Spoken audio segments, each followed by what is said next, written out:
True leadership isn't about cameras or applause. It's about presence, listening, and real action. And today in Sinunok, we witnessed a moment that hit different. A moment that changed everything for the people who needed it most. Sa Sinunok, Zamboanga City, hindi siya nagpadala ng representative. Si PBBM mismo ang nagpakita. Walang arte, walang drama. Basta, walking straight sa community, nakikinig, nagmamalasakit. Ganito ramdam ang tunay na leadership, and yan ang bagong Pilipinas.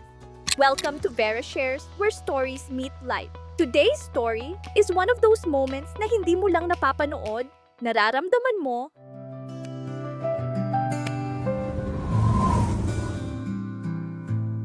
Ramdam mo talaga yung paraan ni Pangulong Bongbong Marcos na kausapin ang bawat pamilya, hawakan ang kamay ng mga lolo't lola, ngumiti sa mga bata, walang script, pure sincerity, straight from the heart. Siya mismo ang naghatid ng President's Gift Program, dinala ang tulong diretso sa puso ng community. Para sa mga taga-Sama Bajau, hindi lang ito basta tulong. Ito ay pakiramdam na sila ay naririnig at pinapahalagahan. Nandito kami para sa inyo. What made the day even more special was how complete everything felt. Parang pop-up government service mall, pero nandito mismo sa kanilang tahanan. Accessible, personal, at para sa bawat isa. From livelihood kit to bangka, fishing gear, food packs, even PhilHealth registration and health services. Lahat sabay, lahat direkta sa community. Para sa 500 Sama Bajau families, this wasn't just aid. Ito ay oportunidad, stability, at pag-asa sa buhay.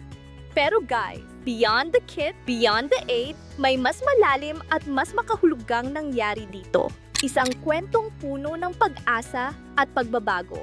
Isang bagong daan ngayon ang nagkokonekta sa 5,000 households, daan sa trabaho, paaralan, at mas ligtas na biyahe. Mobility brings dignity. Dignity brings hope. Walang maiiwan, the government goes straight to the heart of the people.